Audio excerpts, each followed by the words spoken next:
Extrait numéro 48. La bonne nouvelle. Un message simple, mais rigoureux. Après que Jean-Baptiste, eut été livré, Jésus quitta les bords du Jourdain en Judée et se rendit en Galilée, son pays d'origine. Il y proclamait en ces termes la bonne nouvelle venue de Dieu. Les temps sont accomplis.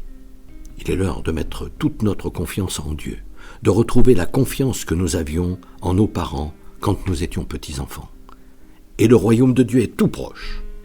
Et alors, le bonheur pourra venir et s'étendre sur toute la terre. L'humanité est arrivée à l'âge où chacun peut comprendre que le Créateur de tout ce qui existe, celui que nous sommes convenus d'appeler Dieu, n'est pas une abstraction qui, parce qu'on serait allé la débusquer derrière les nuages, nous donnerait des excuses pour rejeter son existence ou pour nous passer d'elle, mais qu'il est quelqu'un de présent, à nos côtés, très proche, dans le coin le plus intime de notre être, notre conscience. Repentez-vous, changez de conduite, repartez dans la bonne direction et croyez cette bonne nouvelle. La bonne nouvelle, c'est quoi ? Pour celle ou celui qui prend du recul, c'est croire qu'il est possible de faire de cette terre un paradis pour tous. Et c'est aussi comprendre que, pour que cela soit possible, il faut appliquer les valeurs divines, en faire notre règle de vie. Si cette nouvelle façon de vivre donne envie, elle va faire tache d'huile et entraîner irrésistiblement à régir notre terre comme il faut. Alors, notre maison commune deviendra le royaume de Dieu, le paradis.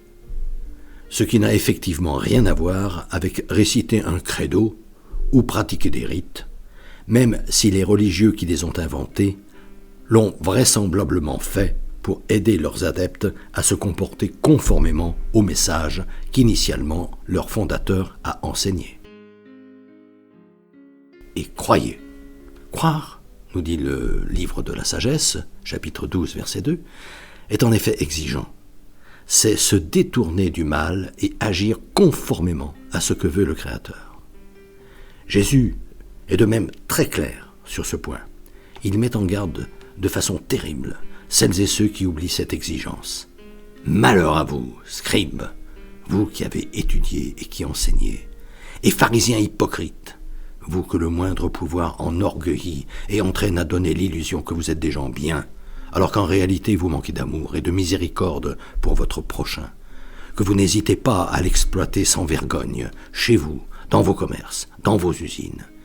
Qui a quitté la dîme, ces broutilles pour vous que sont l'impôt et toutes les redevances que vous avez instituées pour diriger le monde. Ces broutilles derrière lesquelles vous dissimulez qui vous êtes réellement.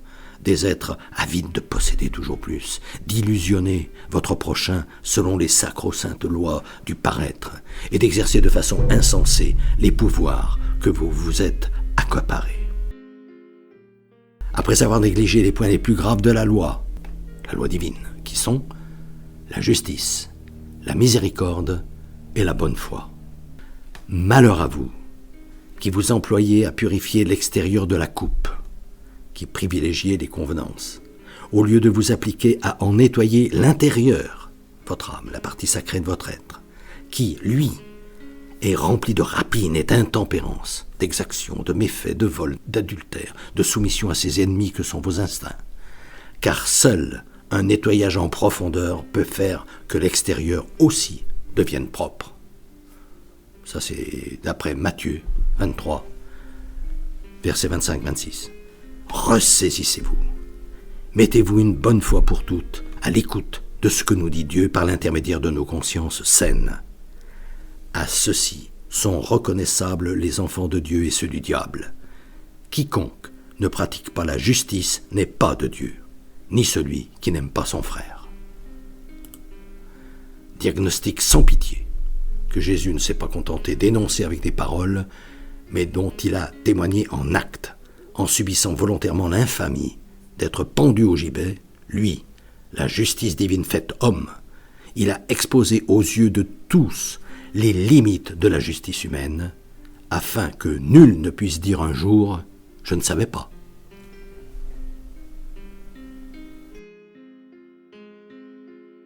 Depuis des années, environ une fois par mois, j'envoie une lettre d'information spirituelle à tout mon carnet d'adresses.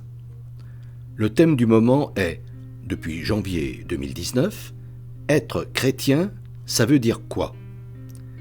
Si ce sujet vous intéresse, n'hésitez pas à me transmettre votre mail, en vous contentant d'indiquer auditeur YouTube, vos noms et prénoms, et éventuellement votre numéro de téléphone si vous souhaitez me parler.